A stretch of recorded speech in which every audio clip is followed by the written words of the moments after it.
మేడారం ఒక గ్రామం కాదు, ఒక అరణ్యం కాదు, ఒక పండగ కూడా కాదు. ఇది ఒక జీవించే స్మృతి. తెలంగాణ గుండెల్లో, అడవుల మధ్య, ప్రకృతి ఒడిలో జన్మించిన విశ్వాసం. ఇక్కడ దేవతలు రాతిలో ఉండరు, ఇక్కడ దేవతలు నడుస్తారు.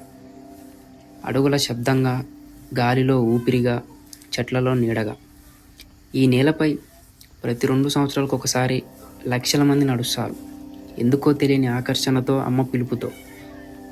సమ్మక్క ఒక దేవతగా మొదలు కాలేదు. ఆమె ఒక మనిషి, ఒక తల్లి, ఒక గిరిజన మహిళ. కోయల రాజ్యంలో ప్రజల కోసం నిలబడ్డ మహిళ. పన్నులు, అణచివేత, రాజ్యాధికారం ముందు వెనక్కి తగ్గని స్వభావం.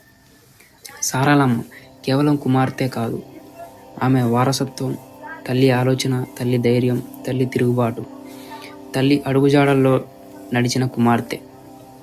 ఈ జాతర తల్లి కూతుల మధ్య బంధాలకి గుర్తు. ఇక్కడ పూజించబడే శక్తి కాదు, సంబంధం. ఇక్కడ గుడి లేదు, గోపురం లేదు, అర్చకులు, వంశాలు లేవు. ఇక్కడ చెట్టు ఉంది, మట్టి ఉంది, నీరు ఉంది. అరణ్యమే ఆలయం, ఈ నేలే పవిత్రం. మనిషి కట్టిన నిర్మాణం కాదు, ప్రకృతి ఇచ్చిన ఆశ్రయం. గద్దె ఒక రాయి కాదు, ఒక స్థలం.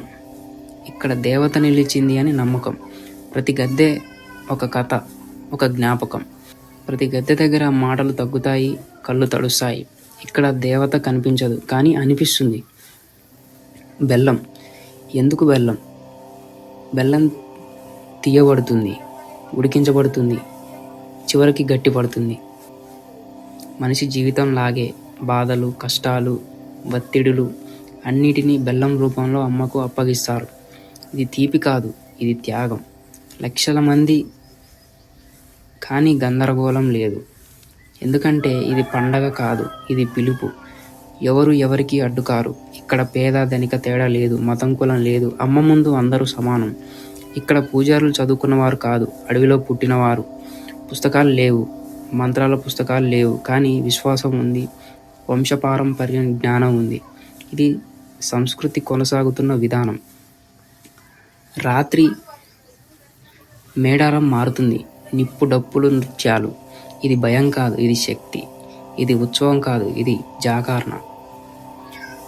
ప్రపంచంలో చాలా జాతరలు ఉన్నాయి, కానీ మేడారం లాంటిది లేదు. ఎందుకంటే ఇది దేవతల విజయం కాదు, ప్రజల ఆత్మగౌరవం. ఇది రాజ్యాధికారం మీద ప్రజల నమ్మకం గెలిచిన కథ. నేటి ప్రపంచంలో మేడారం ఒక ప్రశ్న. ప్రకృతి లేకుండా ఆధ్యాత్మికత సాధ్యమా? సంస్కృతి లేకుండా వికాసం విలువైనదేనా? మేడారం సమాధానం చెప్పదు, ఆలోచించమంటుంది. మేడారం ఒకసారి చూసే చోటు కాదు, ఇది ఒకసారి విన్నాక మనసులో మిగిలే పిలుపు. సమ్మక్క సారలమ్మ ఇద్దరు అడవిలోనే ఉన్నారు. ఇలాంటి మరెన్నో వీడియోల కోసం మన ఛానల్ని సబ్స్క్రైబ్ చేసుకోండి.